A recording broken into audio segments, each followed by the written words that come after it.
Break के बाद एक बार फिर से आप सभी का सी न्यूज भारत में स्वागत है। ऋषिकेश से खबर सामने आ रही है, जहां पुलिस और दो इनामी बदमाशों के बीच देर रात मुठभेड़ हो गई। ये कार्यवाही चेकिंग ऑपरेशन प्रहर के तहत की गई। जानकारी के अनुसार पुलिस द्वारा रोके जाने पर बदमाशों ने बैरियर तोड़कर भागने का प्रयास किया और पुलिस टीम पर फायरिंग शुरू कर दी। जवाबी कार्यवाही में पुलिस ने भी फायरिंग की, जिसमें दोनों बदमाशों के पैरों में गोली लग गई और उन्हें गिरफ्तार कर लिया गया। गिरफ्तार बदमाशों की पहचान बिहार निवासी आमिर और अनवार उर्फ सफकत के रूप में हुई है। दोनों पर 15-15 हजार रुपए का इनाम घोषित था।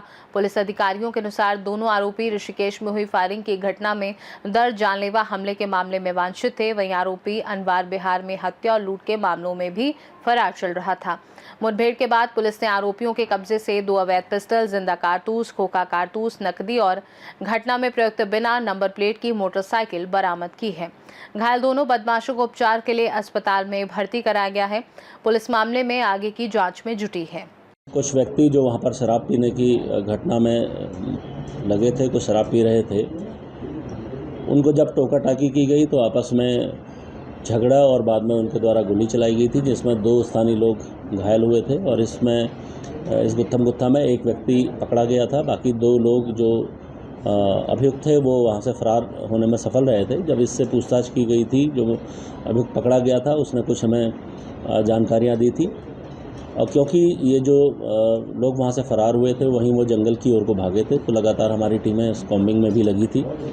और चारधाम यात्रा के दौरान पुलिस और रात के समय जो पुलिस का द्वारा जो कार्रवाइयाँ हमारे द्वारा की जा रही हैं, इसमें चेकिंग अभियान एक महत्वपूर्ण इसमें रहा है।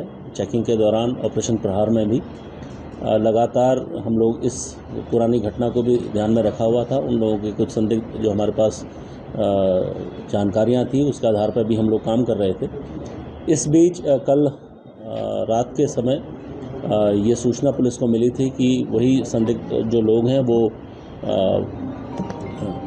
चेकिंग के दौरान दिखाई दिए हैं और वहाँ से निकलने की इनके द्वारा कोशिश की जा रही थी। इस दौरान पुलिस ने जब इनको घेरने की कोशिश की, बाईपास के पास में पुलिस मुठभेड़ में 2 लोग इसमें घायल हुए थे, जिन्हें तत्काल हॉस्पिटल ले जाया गया था। दोनों ही से जब अभी पूछताछ की गई तो ये बात पूरी तरीके से क्लियर हो गई थी कि जो ये 3 लोग थे, तीनों ही सीतामढ़ी बिहार से एक अपराध करके वहाँ से भागे थे। एक लूट की घटना को उन्होंने वहाँ अंजाम दिया था, जिसमें जो भी इनको पैसा 3.5 लाख रुपए की जो लूट हुई थी उसको बांटने और यहाँ पर ऋषिकेश में छुपने के प्रयास से ये लोग आए थे। इस दौरान स्थानीय लोगों से इनके झगड़ा हुआ, जिसके कारण ये इन्होंने फिर यहाँ से भागने का प्रयास किया। तो तीनों ही अभियुक्तों को जो उस घटना में बिहार में सीतामढ़ी में जो घटना हुई थी लूट की, उसमें ये तीनों लोग थे। इनको तीनों को ही पुलिस के द्वारा अरेस्ट किया गया है, जिसमें 2 लोग पुलिस मुठभेड़ में पकड़े गए हैं। इनका आपराधिक इतिहास भी हम लोगों के द्वारा पता किया गया है, जिसमें एक व्यक्ति का आपराधिक इतिहास काफ़ी लंबा है, उसकी भी जानकारी अभी की जा रही है। और बाकी इनके द्वारा तीनों ही अभियुक्तों के खिलाफ सख्त वैधानिक कार्रवाई की जा रही है। इसके अलावा और जो भी लोग इसमें प्रकाश में आए हैं, जिन्होंने इनको शेल्टर देने का प्रयास किया या जिनके यहाँ ये लोग आ रहे थे, उनके खिलाफ भी पुलिस के द्वारा कार्रवाई की जाएगी।